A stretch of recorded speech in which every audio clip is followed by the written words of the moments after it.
سڵاتان لەبێت و بەیانیتان باش لە هەرکوێکن لەشتان ساغ بێت خەندە میوانی دڵەکانتان بێت و ئارامی میوانی ماڵەکانتان بێت بانی تۆش باش هەکات بەیانێکی باشە بخوازم بۆ هیوای کە ئەم ڕۆبەیەکەوە بین و یەک پرۆگرامی تایبەتان پێشکەشکەین وەکو هەمیشە کە دەزانن پرۆگرامی ئێمە پڕە لە ڕنگ هەر لە ڕەنگە ئەدەبیەکان و هونەریەکان و وەرزشیەکان و تەندروستیەکان تا دەگاتە تەواوی بوارەکانی ژیان. سڵاوتان لەبێ ئازیزان زۆر خۆشحاڵین ئەم بەیانش لەگەڵ ئێوەی ئازیز داین ئەم ڕۆژداواتان لێ دەکەن کە لەگەڵ ئێمە بمینەوە بە دیار بەیانی 24 خۆی بتوانین بێکەوە هەندێک بابەت ببینین بابەتی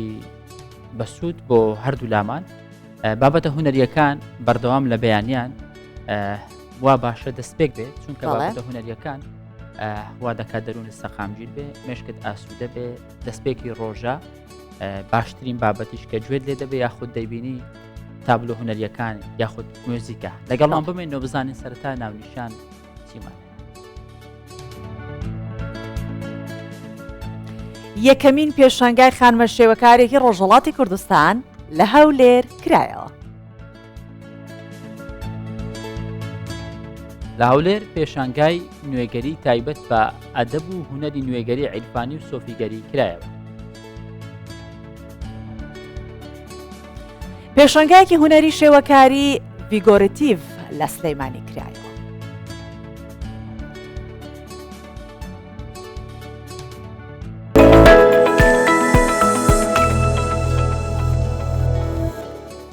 هەکار ئەم بەیانیە پرۆگراممان شێوە کاربارانە یاخود دەتوانین بڵین پێشەنگابارانە بڵێ ئەم بەیانیە کۆمەڵێک بابەت کە ئامادەکراوە زۆربەی بابەتەکانمان هوێرین بەڵام بابەتی دیکەشمان لە یاد نەکردووە تەوەری دیکەشمان لە یاد نەکردووە لە پێنجێنەوە دەست پێ ئەەکەین کە لە پێنجۆن بەردی شاخەکان دەبڕنەوە و دەبرێنە دەربەنی خان لەوێش ئەو بەردانە بە مشاری گەورە دەبڕنەوە دەینێرنە بەغدا بۆ ئەوی کە بکرێت بە کاشی. خواست لەسەر بەردەکان زۆرە یەکێک لە خاوەن پیشەکان دەڵێت لە وڵاتانی عەرەبی خواستی زۆر لەسەر ئەم جۆرە بەردانە هەیە دەشڵێ کارەکەی ئەو زەحمەت و پڕمەترسیە 1 تۆن بەردیش بە 30,000 دینار لە مشار دەدەم و زۆرێکی دیکەشیان بە 26,000 دینار دەفرۆشن.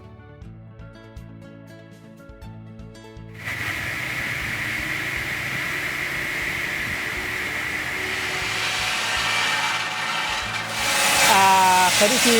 بەردەڕینی بۆ دروستکردنی کاشی جۆری بەردەکانیشمان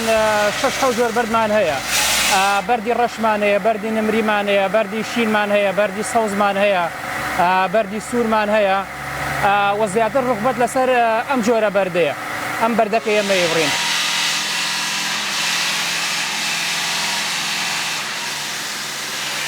ئەم ئیشە ئێمە بە تەنە یعنی بە کات نییە بە حڕێتی خۆتە ئەتوانی 6 بەیانی بێ بۆ ئیش ئەتوانی 8 بەیانی بێ ئەتوانی 10 بەیانی بێ یعنی بە حڕێتی خۆتە ئیتر هەرچەندێک بەرد ببڕی زیاتر پارە بۆ حسابە ئەو ڕۆژە بۆ نمونە من ئەمڕۆ لە سعات 7ەوە دەستم کردۆ بە ئیش هەتاکو سعات 12 نیوەڕۆ تاکو ئێستا تەنێکم بڕیوە تەنەکەش ئەم جۆرە بەردە بە 30,000 ئەو جۆرە بەردە شینەکەش بە 26,000.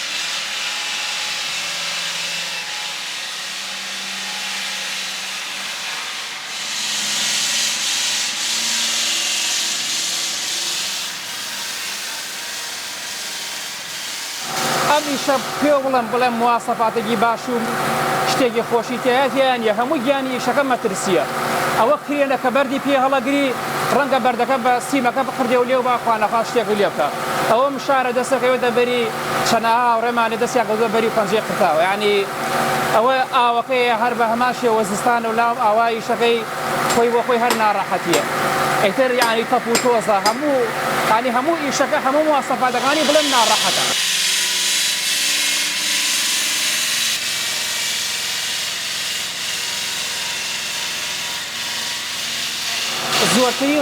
زۆرترین خواست لە جنوبەوە لە بەغاوە لەسەر ئەم جۆرە بەردەیە نمریەکەیە وەکو پێم وتی 6 جۆر بەرمانەیە زۆرترین خواست لەسەر ئەم جۆرە بەردەیە نمریەکەیە کە ئەینێرین بۆ بەغاش لێ بۆ کاشی دروستیەکەن ئەو کاشی ئەستورەکان هەیە عەرزیەکان بۆ ئەو کاشیانە بەکاریە ئەم بەردە ئەتر لەوێشەوە لە بەغاشەوە ڕەوانەی وڵاتەکانی کەکرێ بۆ نمونە ئیماراتە بۆ نمونە سعودیە بۆ نمونە ئەیتر وڵاتە جنوبەکان هەمویان ڕانەی ئەوە سەفرێت لێەوە.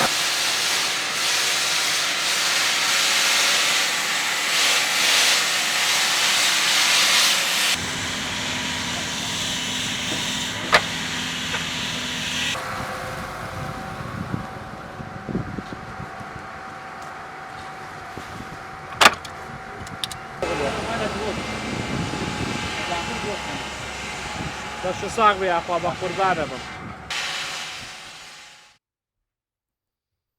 جا باسی خانمێک دەکەین، خانمێکی هونەرمەند ئارەزوو یەزدانی خانمێکی شێوەکاری ڕۆژهەڵاتی کوردستانە، یەکەمین پێشانگای شێوەکاری خۆی کە تایبەت بوو بە ژن و هونەری ژنی کورد و ژیانی کوردان هەموو ئەمانەی کۆ کردە و لە گەلەری میدیای هەولێر نمایشی کرد. ئەم خاتونە پێی وایە کە خودی ژن و بوونی ژن هونەرێکن کە خوا خەڵقی کردوون. تابلۆکانیشی گزارش لە ژنی کورد و بەشێک لە ژیانی خەڵکی کوردستانەکات پێکەوە بینەرە بین.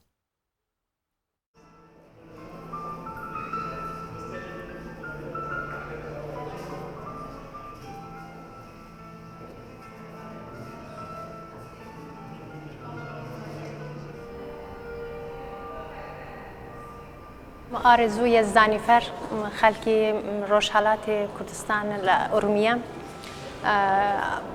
نزیکاتی 25 ساڵە شۆلێر نەقاشی دکەم. لە زمانێکی منداڵ بووم زۆر عەلاقەم بە نەقاشی هەبوو. ئەوە یەکەمین پێشەنگامە بۆ شۆلێ منە حرفەی من. بە پێی خۆش بوو لە پایتەختی کوردستانی لە هەولێر بێ، چون دیدگاهی من و ناقاشی من و مەسیجی من لەبارەی تابلۆکانم هەموو لەبارەی ژنی کوردیە، لەبارەی ژیانی کوردی، دایکی کوردستانێ.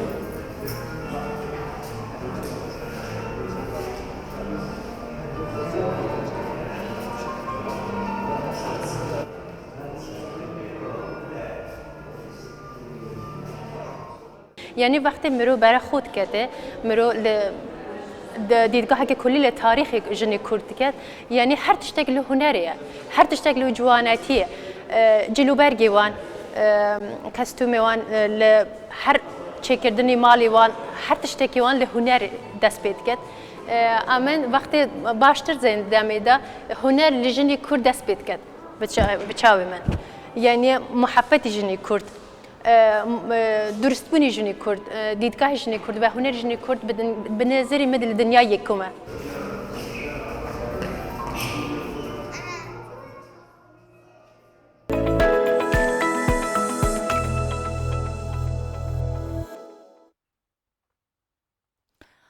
دەینە سەر بابەتێکی دیکە، پێشەنگایەکی تا بڵێ ئەمەیان هەکار ناوازەیە لە جۆری خۆی لە کوردستانە کە هۆشەنگ شێخ محەممەد نووسەر و شاعری کورد لە بەرهەمەکانی خۆیدا بایەخێکی زۆری بە سۆفیگەری و فەلسەفی و عرفان دەدات و هەوڵی بەردەوامی ئەوەیە کە میراتی ئیشراقی سوهرەوەردی کە کووردە خۆی بە خاوەنی ڕاستەقینێ دەزانێت لە ناو نەوەی ئێستا زیندوو بکاتەوە. بۆ ئەم مەبەستا پێشەنگایەکی تایبەتی لە هەولێر کردوێتەوە، ڕۆژانە میوانداری گەنجان دەکات، ئەم پرسیان زیاتر بۆشی دەکاتەوە و تازەترین بەرهەمی شعری خۆشی دەکاتە دیاری بۆیان. پۆلێک لە قوتابیان دەوریان لێدا و ئەویش بە ڕوویەکی خۆش و ئاژۆی بەرهەمە نوێیەکەی دەکات. گوڵە زەردەکانی هەرێمی هەشتم، سێم دیوانی شعری هۆشەنگ شێخ محەممەدە. ئەم نووسەرە چەندین ساڵە لەبارەی فەلسەفەی ئیشراقی سوهرەوەردی و سۆفیگەری فەلسەفی دەنووسێت و بایەخێکی زۆری پێداوە. بەم جۆرەش بە هەر جۆرێک بێت بیانوێک دەدۆزێتەوە بۆ فێرکردنی نەوەی نوێی کوردستان و ئاشناکردنیان. بابەتی عیرفان بۆ ئێمە زۆر گرینگە، جاچ لە ناو ئەدەب وەکو ڕۆمانیان شعر کاری لەسەر بکەین، وەکو لێکۆڵینەوە وەکو دیراسات و تۆژینەوەی جددی و قۆڵ لەسەر عیرفان بکرێ، بە تایبەتیش عیرفانی کوردی، لەبەر ئەوەی خەرمانی شعری کوردی بە تایبەتی کلاسیکەکەی هەر لە بابەت تاهیرەوە بیگرا تا دوای شەڕی یەکەمی جیهانیش زمانێکی عیرفانی لاهوتی زۆر باڵای هەیە. ئەکرێ ئێمە ئەوڕۆکە بەگەڕانەوە بۆ ئەو میراتە ئیشراقیە فراوان و دەوڵەمەند و قۆڵا بتوانین هەندێک دەقی نوێ بنووسین کە تەویلی وجودی ئێمە حزوری ئینسان لەو ساتەدا لە ناو جیهاندا بکاتەوە بە زمانێکی ئاوا بەرز و جوان. نزیکەی 15 بەرهەمی ئەم نووسەرە کووردا کە سەرجەمیان تایبەتن بە نووسین و وەرجێڕان و لێکۆڵینەوە لە عیرفانی سۆهرەوەردی و دەیان تابلۆی قەبارە جیاواز و ئارشیفێکی کارەکانی بەم جۆرە لە پێشانگایەکی تایبەت نمایشکراون. ئەم نووسەرە لەو بڕواژدا دەبێ ئەم قوتابخانە کوردیە پەرەی پێ بدرێ. چ نووسەران وەکو نووسەر خۆیان چ وەکو تاک چ وەکو دەستا و هەروەها ئەو سازیانێک کە هەنجا وەزارەتی خوێندنی باڵایە، وەزارەتی ڕۆشنبیریە، ئەکادیمیای کوردیە، وەزارەتی پەروەردەیە، لەگەڵ هەموو ئەو سازیانەی ترکەوە لەناو کۆمەڵگەی مەدەنی ئیشەکەن ئەرچی ئەوانە ئاوڕێک لەو لایەنە بدەنەوە، چونکە ئەویان نەزعەیەکی ڕوحانیە، نەزعەیەکی ئینسانیە، زاتیە، ئەخلاقیە. و لەناو ئەو سیستەمە مادی کە ئێستا سەرانسەر جیهانی گرتووەتەوە بەڕاستی پێویستمان بەو نەزعە ڕوحانیە هەیە ئێمە جارێک کە بین بەڵام تەویلێکی نوێی بۆ بکەین، گەڕینەوە سەرمیراتی شعری کلاسیکی کوردی، ئەو ئەزمونانێکەوە زۆر قۆڵن وەکو مەلای جەزێری، فەقێ تەیران، نالی مەحوی، سەید براکە، مەلا پەرێشان و زۆر ناوی تریشمان هەیە. ئیشراق کە شەهابەدینی سۆهرەوەردی دامەزرێنەرێتی باوەڕی بە نور و ڕووناکیە کە لە ناخی مرۆڤەکاندایە تاوە دەچێتە قاڵبی تەسەوف و عیرفانەوە. کە ماشوقانە بێجەنگ دەبووی وەک خۆرهەڵاتێکی قەدیم نوێژم دەکرد،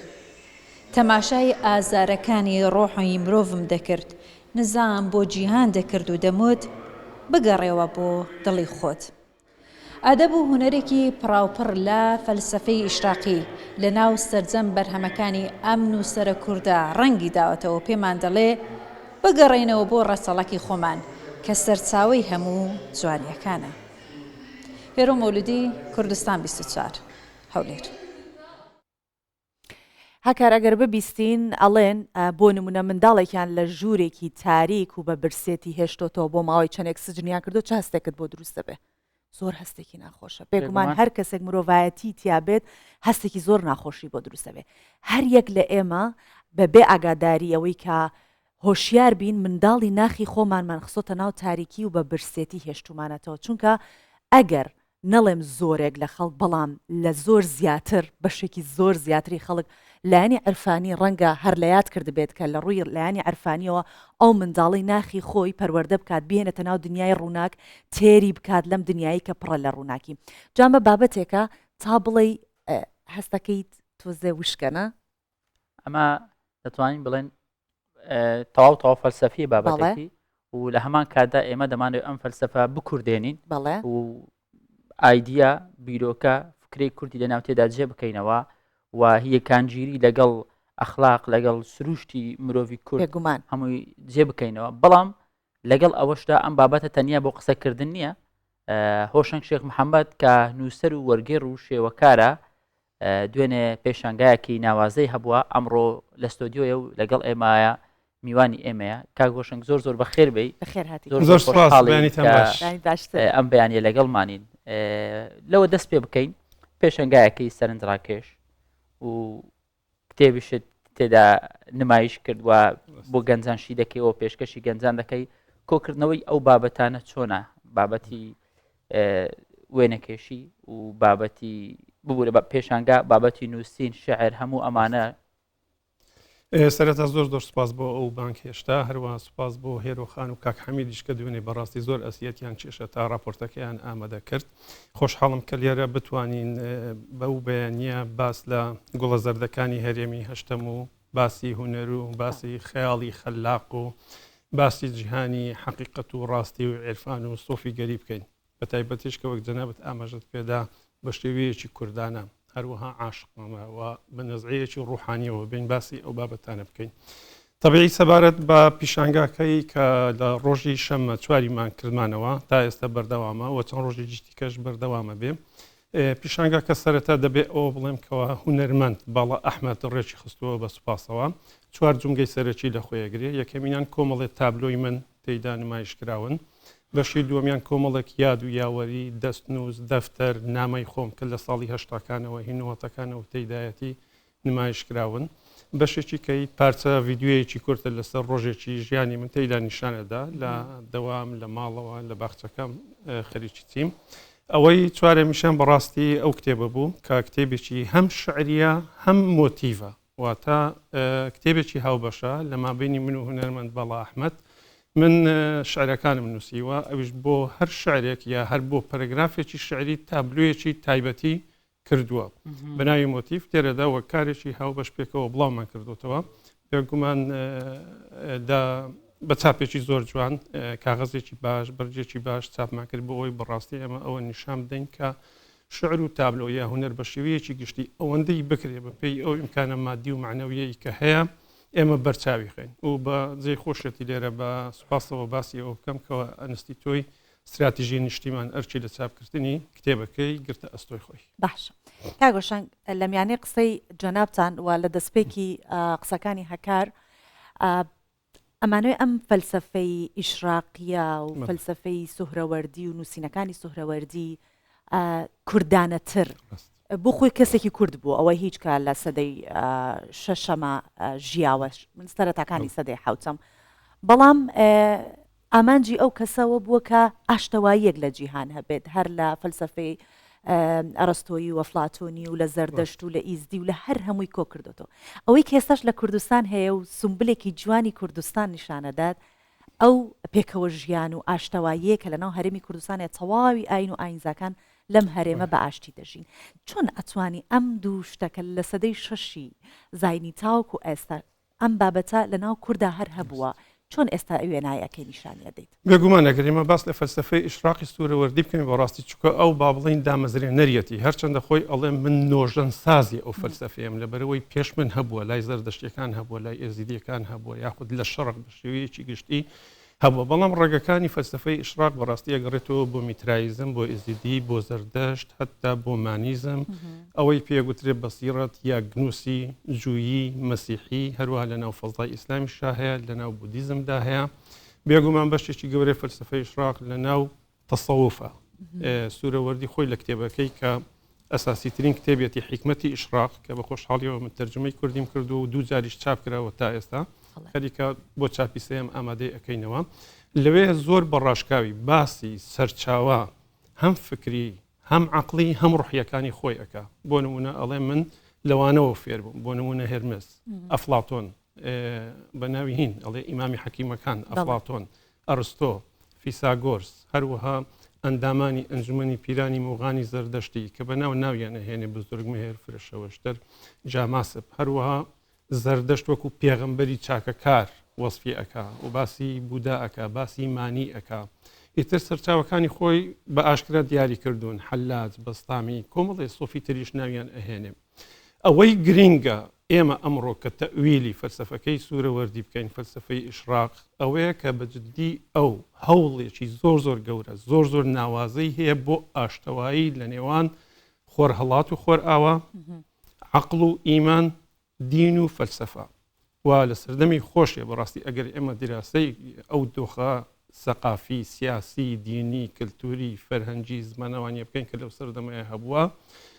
لەناو فکری میتافیزیک بە تایبەتی میتافیزیکی ئیسلامی بەڕاستی سوورەوەردی زۆر زۆر کاریگەرە چونکە ئەو بە شێوەیەکی وەها بابەتەکە تەڕح ئەکا کە ئەڵێتن ئەبێ ئێمە هەم لە ڕێی فەلسفەوە و هەم لە ڕێی سۆفی گەریەوە بتوانین لێکۆڵینەوە لە حکمەتی خواوەندی بکەین بۆیەشە بابەتە ئاشتەوایەکە لێرە پێمان ئەڵێ کە لە لای ئێمەی کوردەوە ڕێژێکی زۆر زۆر کۆنی هەیە ڕێژێکی ئەسڵەن دیارینە ئەگەڕێتەوە بۆ پێشین شتێکە کە ئەتوانین بیبینەوە ناو جیهانی قیدەم بەمانای کۆن سەرەتا ئەوەل تەوەی سوورەوەردیش لە ساڵی 1955 کە لەدایک بووە و لە تەمەنی 36 ساڵیش شەهید بووە بۆیە لەو ماوەیە ئەبینین ئەو لەلایەنی تیۆریەوە دێ بە شێوەیەکی زۆر زۆر قوڵ زۆر زۆریش فراوان ئەگەڕێتەوە ناو ئەو ڕەجی ئاشتیە ئەوەش پێمان ئەڵێک ئاشتەوایی لە نێو ئەو معریفەیەدا لە نێو ئەو فکردا شتێکی وجودیە واتە ئاشتەوایەکە پەیوەندی بەلایەنی وجودی ئینسانی کوردەوە هەیە تەنیا شتێکی معریفی نییە ئێمە فێری ببین بەڵکو لە ناو ئێمەدا وەک شتێکی ڕەسەن وەک شتێکی بنەما بنەڕەت لە ناو کوردە مەسلەی ئاشتەواییە جا نەک تەنیا لەگەڵ مەسلەی مرۆڤ و مرۆڤ بەڵکو ئەوەی تێبینی ئەەکەی کورد وەکو بوونەوەرێکی تەبیعی لەگەڵ تەواوی تخم و ماکەکانی سروشت لەنێو ئاشتەواییەکی زۆر قوڵداژی بۆ نمونە مەسەرەن ئەبینین لە هەندێک دینی کۆنی کووردا ئاگر پیرۆزە یا ئاو پیرۆزە یا خاک پیرۆزە یا هەتا تەیر باڵندا ئەو شتانەی تر هەمووی پیرۆزە گوڵ پیرۆزە ڕوەک پیرۆزە تەواوی ئەنسورانێک ئەنسوری ژیانت بۆ کورد پیرۆزیێکی بێزگە لەوە شتا نفسەکانیش بۆ نمونە لە مابینی نفسی ڕۆچی نفسی ئاژەڵی نفسی ئینسانی یەکتایەکی گەورە هەیە هەر بۆیە خۆی بە باز ئەچوێنێت لە نووسینەکەی ئەڵێ من بازێک بوومە بزە بجا نەک هەر باز ئەو ناوی شالورە هێنێ ناوی سیمرخ هێنێ باز هێنێت و چیسەڵە هێنێ مێرولە ئەهێنێ هەنگە هێنێ پەپووس لێمانە ئەهێنێ من لێکۆڵنمەیەکی ئەوەم لەسەرەوە هەیە چیرۆکە ڕەمزیەکانی سوورەوەردی هەمووی لەسەر زمانی تەیر و تەواڵ قساکە بۆیەش ئێمە تێگەن ینی ئەو تقریبا بنەمایەکدا ئەنێ بۆ ئەوی لەناو عیرفانە پێڵێن وحدەتی وجود هەروەها وحدەتی شهود یعنی ئەو بەڕاستی سوورەوە زۆر بە قۆڵی بە فراوانی باوەش بە وجود ئێستا ئێمە سەی دەکەین فەلسەفەی عیرفانی بوون و سۆفیگەری شوێنێکی زۆر باشی بۆ کراوەتەوە لە ناو ئاین و یەکان ژیرە لە ناو ئاین و ئاینێک بە شێوازێکی کوردانە بەڵام سوهرەوەردی خۆی بۆ قوربانی ئاین و بە قوربانی بیرۆکەکەی ینی پێم وایە لەسەر ئەو بنەمایە شەهید کرا کاتێک زیندانی کرا و مانەوە مانگرتنە ناخواردن و هەمانە دواتر جان لێدەستدا عیرفان بوون ئەوە دەهێنێ مرۆڤ جانی خۆشی تەنانەت بۆ بکاتە قوربانی بێگومانە یعنی ئەگەر ئێمە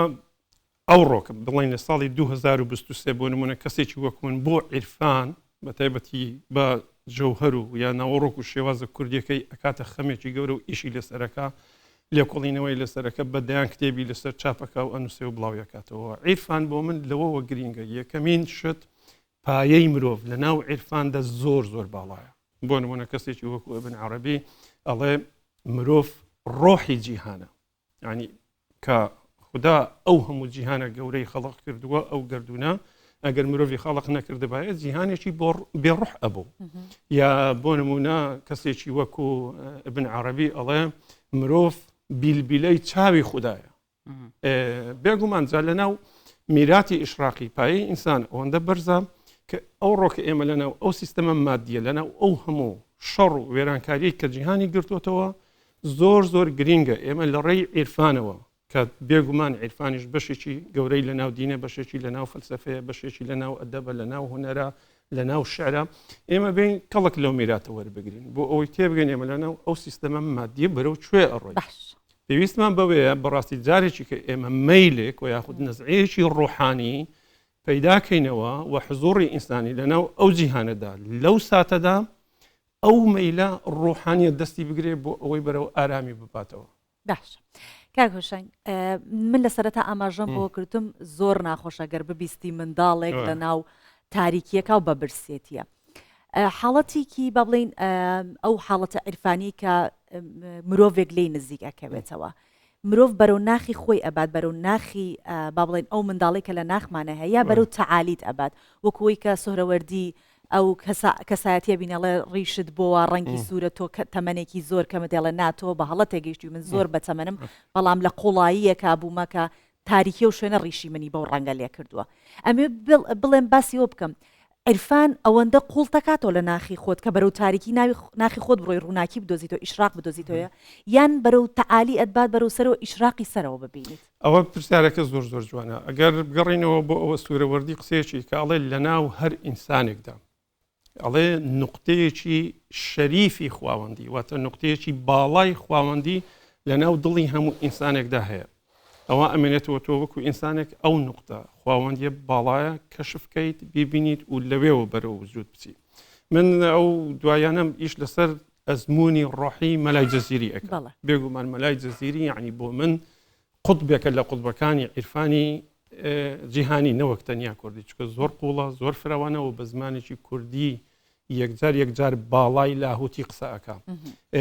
لە ئەزمموی مەلای جەزیری فەقێت تەیران مەلا پەرێشان سەید براکە زۆر شاعری دیکەی کوردی ئێمە لەوە ئەگەین ئەو گەڕانەوەی بۆ زات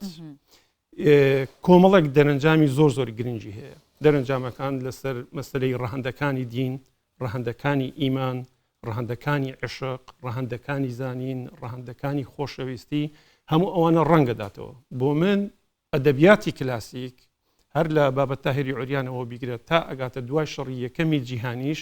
میراتێکی ئیشراقی زۆر زۆر گەورەیە ئەو ناوانەی کە هێنام و ناوی تریشەیە کە تەماشای نەکەین ئێمە لەناو ئەو میراتە بەڕاستی هێزی عشق و ڤیان یا خۆشەویستی ئەوێنداری زۆر هەم قۆڵە و هەم گەورێ و هەم وزەیەکی ئینسانی ئەوەیە کە ئینسان ئەتوانێت لە ڕێی ئەو وزەوە باوەش بە هەموو ژیان جیهان ئیمان و دنیادا بکە. جا لەلایەکەوە ئەو قوڵبوونەوەی بۆ مەسەلەی زات لێرەوە تێکەڵ بە مەسلەیەکی زۆر گرینگە بێ کە ئەویش مەسەلەی یەکتاییە واتە تەوحید. بۆ نمونە لە ئەزمموی منای جەزیری ئێمە تێئەگەین لە ناو زاتی قوڵی ئینسانیدا ڕۆح و جەستە ئەتوانێت ببێتەوە بەیەک و هەروەها لەناو ئەو ئەزممونەدا ئێمە وەکو زاتێکی جزئی پاژەکی بچووک ئەتوانین تێکەڵ ببینەوە لەگەڵ زاتی مطلق خدا یا حقیقت. ئیتر لەلایەکەوەی ئەمە فعلەن لە ڕێی ئەو قوڵبوونەوە بۆ ناو زاتی خۆمان داماڵینی هەموو ئەوەی کەوە مادیە ئەتوانین لە ڕێی ئەوەوە بەرز ببینەوە بەڵێ و ڕووناچی یا حقیقت یا ماڵی خواوەند. زۆر باشە کاگۆشنگ شتێک هەیە ئەمێ پرسیار بکەم بۆ بێگومانم پرسیارانە بۆ ناسینی زیاتری سوهرەوەردا چونکە ئەم پیاوە یاخود ئەم فەیلسوفە با بڵێن کاری لەسەر فەیلسوفەکانی پێشخۆی کردووە و پێیان سەرسام بووە وەکو ئەرستۆ ئەفلااتون و هەموو ئەمانە. سەرەتا سۆفانیش باسی کرد لەسەر پەیامبەری ئیسلام محەممەد درودی خوای لەسەر بێ لەسەرویش بێگومان پەیامی هەبووە قسەی هەبووە و لەسەر زۆر بابەتی دیکە دەستی هەبووە پەلی هاوێشتووە پەرتیەک هەبووە بەڵام تشتێک وای کردووە ئەم پیاوە بەم شێوازە بیرکاتەوە لە کاتێکدا لە سەردەمی خۆی بەشێک لەو کەسانێک کە متابعی ئەو بوون بە دواتر چونیان لە بابەتەکانی ئەو کرد هەندێک وەکو لادەر سەیریان دەکرد یان پێیان وە بۆ ئەم پیاوە گۆڕاوە تێکەڵیەکەی بۆچی وای کردووە فەلسفەی وتەنیا ئەوە بووە کە بتوانێت هەمویان وەکو مرۆڤ کۆ بکاتەوە لە پەیامێکدا جێگای بکاتەوە خاڵی هاوبەشیان بۆ بدۆزێتەوە. خۆی بابەتەکەدا چڕ هەندێکی هەیە مەسەلا ڕەهندێکیان تایبەتە بە سۆفێگەری یەکێکیان تایبەتە بە فەلسفە. ئەگەر ئێمە بگەڕێنەوە بۆ ئەو مێژوە مەسەلەن کەینێ بۆ نمونە فەلسفەی ئەڕستۆ هاتە ناو جیهانی ئیسلام یان ناو ڕۆشنبیری ئیسلامی بێگومان لە سەردەمی مەئمونەوە دێ و هاتنی فەلسفەی ئەڕستۆ بۆ ناو سەقافەی ئیسلام لە ڕێی دەوڵەتی عەباسیەوە ئەوە خۆی لە خۆیدا ڕووداوێکی زۆر گەورەیە چونکە ئیمپراتۆریات و یاخود ئەوانی کە پێڵین کیاناتی گەورە پێویستیان بە جۆرێک لە فەلسفەیەکە کە ئامرازی بۆ نمونە تعریف یاخود قیاسکردن یا کۆمەڵێک ئەو ئەمرازانەی لە ناو لۆجیک یا منطقی ئەرستۆییدا هەنە بۆ ئەوان پێویست بوو بۆ ئەوەی پایەکانی خۆیان زۆر بە پتەوی بۆ حکومکردن دابمەزرێنن. بێگومان سوورەوەردی ئاگای لەو شتانە هەیە بۆیەشە ئەویش دێ هەر چۆن مەئمون لە ڕێخەونێکەوە فەلسفەی ئەرستۆ ئەهێنێ سوورەوەردیش لە ڕێخەونێکەوە جارێکی کە ئەرستۆ ئەباتەوە ناو تەسەووف. بۆ نمونە ئەڵێ ئەبۆرژام مامۆستای یەکەم هات گوتم مامۆستا لە ڕێ ئەو مەنتیقەوە من ناتوانم بگەم بە حەقیقەت گوتی باشە بگەڕێەوە بۆ دڵی خۆت بابەتەکان چارە ئەبنواتە ئەگەیت بەڕاستی. بۆ من ئەوە پێچێکی زۆر گەورەیە لە فکری هەم فەلسفی هەم عیرفانیدا کە سوورەوەردی ئەیکە. بۆ نمونەوە یەکێکە لە هۆکارەکان لە بەرەوەی ڕەتکردنەوەی ئەرستۆ بە پێی ئەوەی کە دەسەڵاتێکی گەورەی وەکو عەباسیەکان کە بەکاری دێنن بۆ حکومکردنی جیهان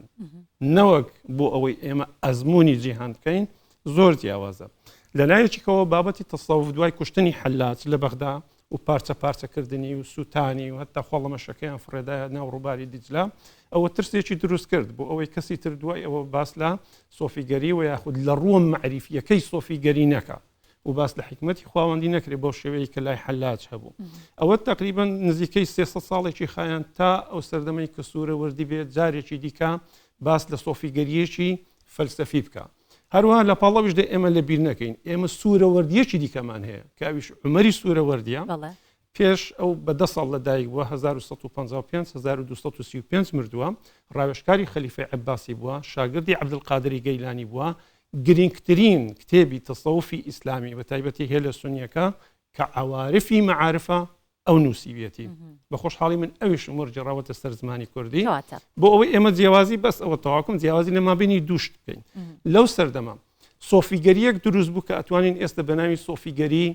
میلی و یاخود شعبی ناودێری بکەین لەگەڵ سۆفیگەریەکی تری فەلسەفی کە ئەویان سوورەوەردیەکەی خۆمان بڵین دامەزرێنەریەتی ئەوەی تریشیان هەر عومەری سوورەوەردی خۆمانە دامەزرێنەریەتی. جاوانە هۆکارێک بوون بۆ ئەوەی دەسەڵات بە شێوە گشتێکەکەی هەم سەلاحەدینی ئەیوبی هەم خەلیفەی عەباسی پشتگیری لە پرۆژەی عومەری سوورەوەردی کرد لەبەرەوەی تەسەووفەکەی ئەوان تەسەووفێکی ئیسلامیە شریعەتە تەریقەتە فقی تێدایە ئەوەی سوورەوەردی زیاتریان مەسەلەی معریفەت و حقیقەتە. بێگومان سوورەوەردی کە ئاخر وێستگەی ژانی لە حەلەب بوو لە لای کوڕەکەی سەلاحەدینی ئەیوبی و بەڵام بەداخەوە لەوێ سەریدانە. باش بۆەوەی کە ئەو ئیشراقە ئەم بەیانیە ئێمەش بگرێتەوە گوڵە زەردەکانی هەرێمی هەشتم بەچمە بەستێک وەکو دواک پرسیار لە جەنابەکەم بەچمە بەستێک ناوت لێنا و دواتر یەک پارچەش لەوانی کە بەدڵی خۆتانە دەستخۆش. بێگومان سەبار بە ناونیشانەکە گوڵە زەردەکانی هەرێمی هەشتم. هەرێمی هەشتم خۆشی چەمچێکی عیرفانیە، سوورەوەردی باسیەکە بە عەرەبەکە بێ بە ئەقلیم ثامن. هەرێمی هەشتم بە کورتی زۆر بە کورتی دەربڕین لە جیهانێکەکە کە مادەیەکی نەرمینی هەیە، جیهانی خەیاڵی خەلاقە، جیهانی خۆشەویستیە، جیهانی عشقە، جیهانی زانینە، جیهانی هونەرە. ئەو زۆر بە کورتی ئەگەر ناچم کەکە زۆر زۆر فراوانە و شارەکە خوێنمەوە بە ناوی سپێدەی مرۆڤ. سپێدەیە و لە دڵمدا بۆنی پێستی پەلکە پونگ، عەتری لاملی بڕکە جیا، تێکەڵ بە نەرمینی خەیاڵی ڕەبەنێکی سینە ساف دەبێت. ڕژانی تیشتی هەتاو،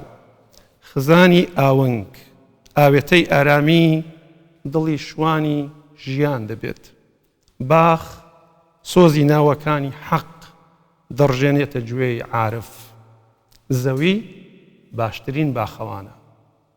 حکمت و شادمانی بەڕەوان دەبەخشێت. سۆزی مرۆڤ بۆ ناوە مقەدەسەکان، نزاکردن بۆ ئەوەی یادەوەری لە ئازار پاک بێتەوە. عشقی یەک کەس یەک جار دەتخاتە ئەبەدیەتی خۆتەوە. ناوی گوڵێک، حرفەکانی ئاوازێکی قەدیم کە قەت کۆن نابێت، بە ڕەنجی خوڕەی ئاو لەسەرتدا دەزرینجێتەوە. تەمەن دەڕوات دەیان برین لە دوای خۆی جێدێڵێت. خۆشەویستەکان کەسە نەرمینەکان لەسەر ڕۆح بە شێوەی مرۆڤی یەکەم لە پشت پەردەی چاودا سەرگەرم دەکەنەوە. تێکەڵ بە ئاوازی بەرزی یار دەبن کە تەنیا یەک جار بۆ نەمری ڕۆح ئاوازێکی ئاسمانی دەخوێنێت. دەستەکانت خۆش هەر بمێنی زۆر سپاس زۆر سپاس دەکەین. بەیانەکە زۆر جوان کرد. من سپاسدان دەکەم، ئێوە خۆتان جوانن. زۆر سپاس دەکەین. هەرکرد کێشە بەردەوام بیت و هەر سەرکەوت. زۆر زۆر سپاس بەڕێز شێخ محەممەد نووسەر و وەرجێر زۆر سپاس بۆ تۆ.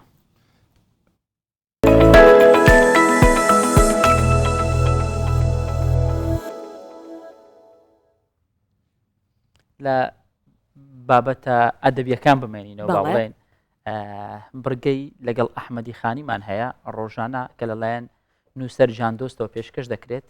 ئەم دەبینین بزانین ئەم جارە جاندۆست لەسەر ئەحمەدی خانی چی ئامادە کرد و چی دەڵێت.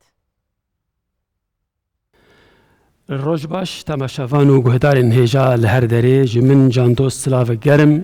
ئەم هاتن خەلەکە خۆیان din a لەگەڵ خانی ئەمێ ئیرۆ دیسا وەختێکی کن بەژی لێ ئەس باوەرم دەبێ وەختێکی خۆش بە سوحبەتێک لەگەڵ خانی ئەمێ بکن. خەلەکە چووی مە دەست پێ کرد بسم الله کو ئەحمەدی خانی مەموزینا خوا دەست پێ کرد بوو ئەمێن هەبێن شرۆڤەیە وان دەه مالکێن کو مەخوەندیە ئەمێ شرۆڤە بکن. یەک بیەک ئەم شرۆڤە بکن پاش ئەم بێژن واتەیەوان چییە ji بۆ چ وسات بێژە ئەحمەدی خانی چ لە پشتوان بەیتان هەیە. سەرنامە ئێنامە نامی ئەڵڵاه بێ نامی وی ناتەمامە والله ئەس باوەرم نەگەلێکی زەحمەت سەرنامە پێشگوتنە هەر کتێبەکەیە دیباژەیاوەیە دەستپێکاوەیە سەرێ نامەیە سەرنامە ئێنامە نامەژی کتێبە کتێبە ئەحمەدی خانیە مەموزینە نامی ئەڵڵاه ناوێ خودەیە. دەوردان بالا خودنێ ئەحمەدی خانی پەیوێن یعنی بێتر نێزیکی فارسی بکارانینە. مەلای جزیری جواکری و کلاسیک ئێمە هەمویان ئەف شێوەیە نویساندنەوان بوو هەلبەستی خۆدا ئەف بکارتانین دو وێژایەمە کلاسیکدا دبن تەسیرا فارسی دەبوو حتا جملێ فارسی د زمانی مشخوا عربیجی بێگومان جملێ فارسیجی د ناو زمانێوان دا هەبوون عربیجی هەبوون و دوێ سەردەمێدا ئەس پێ دەحسم کە ئەو نیشانە کو ئەv شاعر مەسەلەن دەستهەلاتێ زمانە و زمان دەزانە لۆماژی ئەو گەلێکی بەکار دەئانین پەیوێن فارسی. بهر حالي سرنامه نامه نامي الله بنامي وينا تمامه والله. أي مطلع حسن عشق بازي محبوب حقيقي ومجازي. دفرت خاني باري خود ده خوده و جمرة إشارة دكا كتاباوي ديل سر أفيني با ديل سر عشقي با نل سر تشتكي دبا جخوده رد بيجا تو تا درهنر يان تو ايكو تا جوانيا أفيني آفران دي توي تو بخواجي بسر خوده دبا تو محبوبي تو دلبري دي تصوفي دا أفايا هيا خوده دي نافبرا ام بيجن عبدو خداي خدا بيونديه كنابه بيونديه عشق حسكرنا حتى هند بيجن حسكرنا الهي يعني عشق الهي اب عشق الهي ده يك محبوب هيا يك محبوب كامل هيا او خداي لي دفردا دما موزين بيفاجا موزين دي امي ببينن احمد خاني تشاوا اف عشق نابرا دوكا سانده هدي بلند كر باقش كر طاهر كر عشقات نافبرا كسكي جعفدين خده كولايكي خده و ام بيجن ممويا و يزداني مزنده ام بيدا بشن نامته لوحي ناميا عشق اسمته نقش خاميا عشق هر دوردت بيجا نافي خده نافكي جرينجا دلسر لوحيا كتابة عشقية ده نابي ويل السر نابي خوديش خو لهر دري ده هي اوات اوجي فلسفات تصوفية كو خودي لهر جهي ديارة خودي لهر افريداي خودا كيف شو اشكارات به اسمي تايا نقش خاميا عشق قلم عشقي نابي خودي هاتي انويساندن بقلم عشقي بي نقشتا نقش خامة اگر نقش خودي به اگر نقش خودي به احمدي خانيد بيجا نقش قلمان هيجن خامن بيتامن دفرد اجيش خو ام بيجن روان بيجي هيا از بحثا روان بيجي ازي نكم او كاركي دورو دريجه د ماموزين د روان بيجي قالك هي مثلا خامه خامه اولي قلمه بينوسه خامه دويم بوچه بمعنى بيتامه نستويه هي بنقشته نقش خامه بنامته نامه نا تمامه كنا نافي خديبه كتاب تمام نابن او جي وقت ما قلت جي چاندا اسلاميه بيروس تيكو نافي خدي وبسم الله قالك جرين دبين دس بيكا هر تشتي ده ببورن دس بيكا هر تشتي ده هر كاركي ده دفي نافي خدي هبه دفي بسم الله هبه دفي تبنافي خدي دس بيبكي او وقت ما قلت فردوسي ده شاهنامه خدا گوتیه فردوسی دست بیک بنام خداوند جان آفرین بنام خدا نے جهان و خرد و نظام شاه به فارسی بسم الله بفیرنگی گوتیه و فارسین کو دستان مزن نویساندنه نظامی و اویدن و ایدن باورم فریدین عطار همو بسم الله دست بیک کرنه ام دیسا هر عنوان مالکی کوم ایروج بو هل بجارتنه ام بين مالكا ششان مضمون مراسلات لا ريب نابورة نامته شاهبيت مقصود نامته شاهبيت مقصود فهرست مكاتبات محمود هر دفرده بسني خودي ده كل نافي خودي وك شاهبيتك يا بيتا هلبست ده بيتك برخوش هي او شاهبيت جيرت بيجن دبيجن نافي خودي او بيتك انسان لبيوي اللي دقاره ناف هلبستك دو دريج ده لوي نافي دقاره نافي تاوا فهرست مكاتبات محمود فهرست جي نافاروكا وكوندزان فهرست داويا كتابه ده نافاروكا كتابه چيه ناف نشاناوي جماره روبله ويد بيجه او جي نافي خديه مشهود مكاشفات بالغيب مضمون مراسلات لا ريب مراسلات لا ريب جي او بيخمبرتيه بيخمبرانن مثلا اسلام او مسيحيه او يهوديه او بيخمبر راهاتنا دبي نافيتا مضمونه وانا نافاروكا وانا جو هر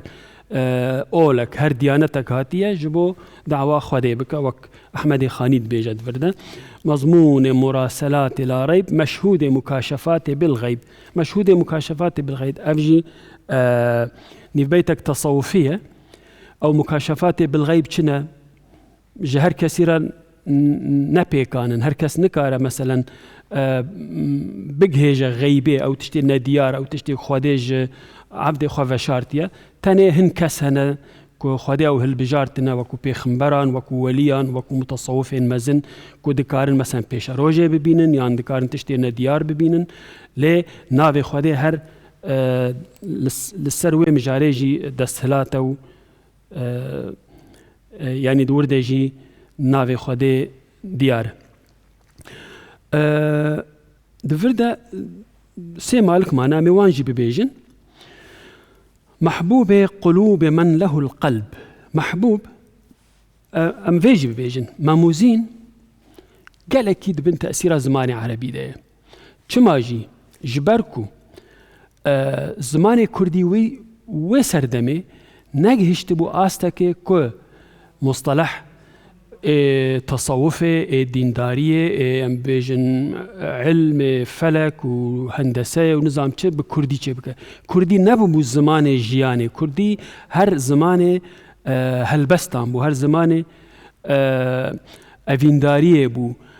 Zimanê em bibêjin dengbêjiyê bû ku gelekî zimanekî asan e zimanekî rehet e zimanê gelêrî ye. Loma jî ez pê dihisim wê demê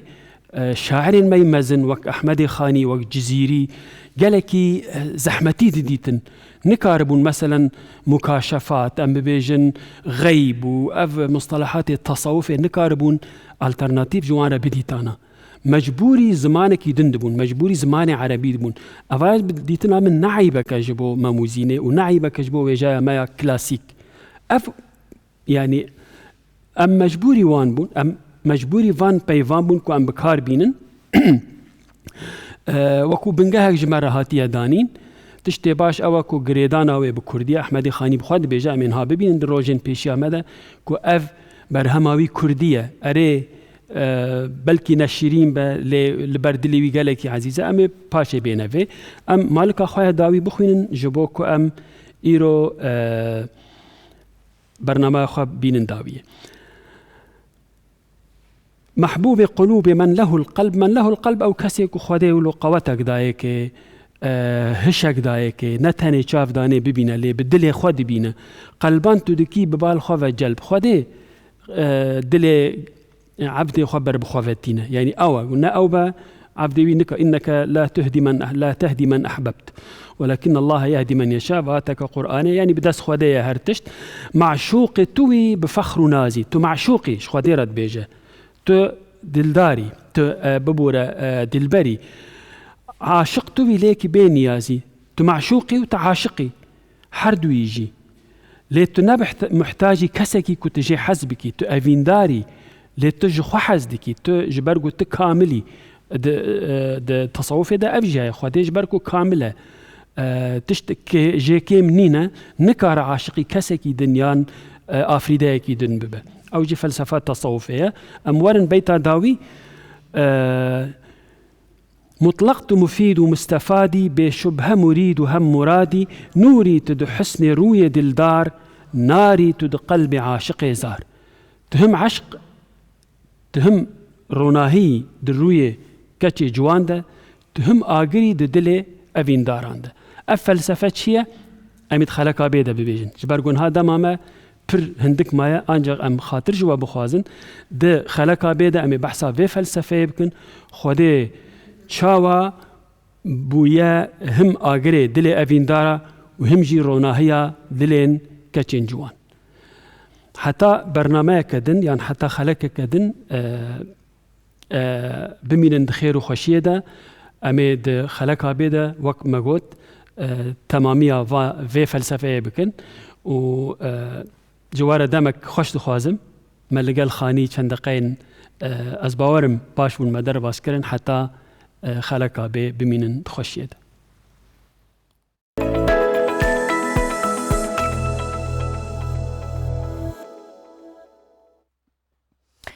هنري فيغوريتيف كهندك جاربا فيغوريتيفزم كناوكي زور قرسيشة لوتنا ناو أبرد باس لا كاره هنري كان دكات بتايبت تابلو بيكرسازي كباروني لسرچاوي شتا راستقينا كان أول جيراوة بهمان شوي بابتا ڕەسەنەکە تابلۆکە دەکێشرێتەوە بەبێ گۆڕانکاری لە شێوە لە ڕنگ لە قەبارە لە ڕوتوش لە هەموو ئەمانە زۆر جار ئەم هوەرە پێچەوانەی هوەری ئەبستراکتە هاوکارماندا لێکەمال لە نێو پێشەنگایەکی هوەری فیگۆرتیڤ باس لەم هوەرە و چەند تابلۆیەک دەکات.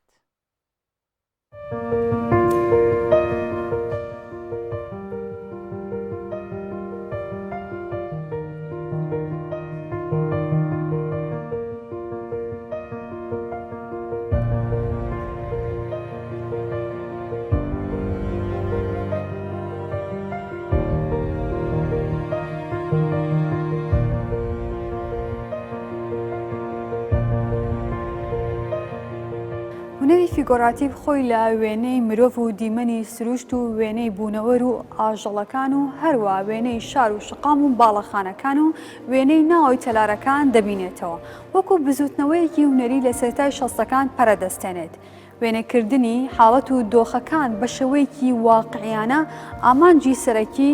ئەم هونەرەیە.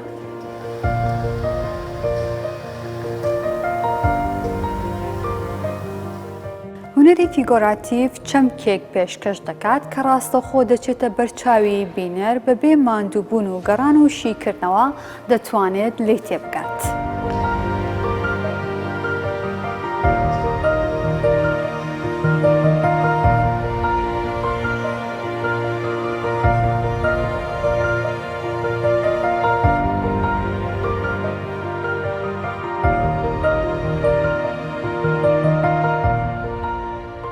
یەکێکە لەو پێشەنگایانی کە مەسەڵەن جیاوازی هەیە لەگەڵ نمایشەکانی تر مەسەڵەن لە ئەو بابەتە نەریتێ دەرچووە کە ئیش هەر مەسەڵەن لەسەر دیوارێکی سپیان بەبێ بیرکردنەوە بۆ نمونە نمایش بکرێ. ئەم پێشەنگایە کارەکانی هەمووی ئەگەر تەماشاکەی یەکێک لە خاڵە زۆر گرنگەکانی ئەوەیە کە هاوسەنگیەک لە نێوان ئیشەکانە هەیە و بە تایبەت مەسەڵەن تۆ کاتێک سەیری ئیشێکی هونەریەکەی تەواو حەق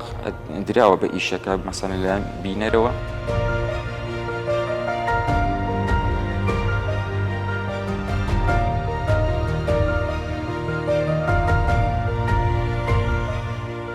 جیاوازێکی تری ئەم پێشانگایە بریتێ لەوەی کە مەسەڵەن لە 6 هونەرمەند پێک دێ هونەرمەندەکان هەمیان هونەرمەندی گەنجن و مەسەڵەن لە هەموو شارەکانی لە هەموو شارە جیاوازەکانی کوردستان بەشداریان کردووە.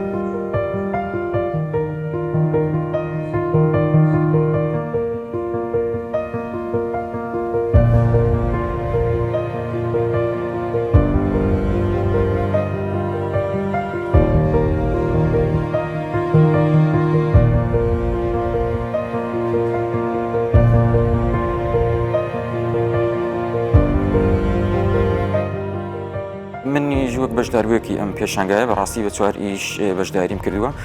کە هەمویان هەر فیگەراتیڤن و خۆیانە بینەوە لە کۆنسێپتی جیاوازە. ئەمیشانی لە پشت منەوەن بەڕاستی 2 ئیشی منە کە سندویشی هایپەڕیالیزمی خۆمە کە بەشداریم پێ کردووە و هەر یەکێک لەوانە ئەگەر ببینین کەسایەتیەکان ئەو کەسایەتیانن کە مەسەڵەن بەبەخشراو ناو ئەبرێن لە کۆمەڵگایە بۆ هەر یەکێک لەو 2 ئیشە کۆنسێپت و بیرۆکەی تایبەت بەخۆی هەیە.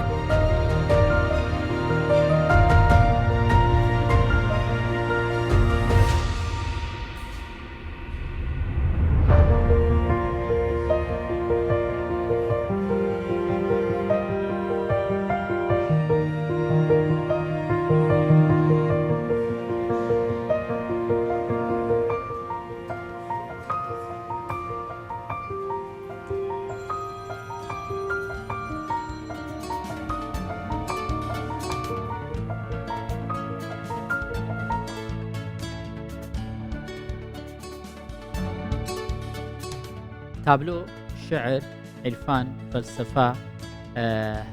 بابەتی ئابووری گرنجیدان بە خانمان هۆشیاری ئەمانە ئەو بابەتانە بوون کە ئەمڕۆ لە بەیانی 24 جێگای ببەوە بە هیوام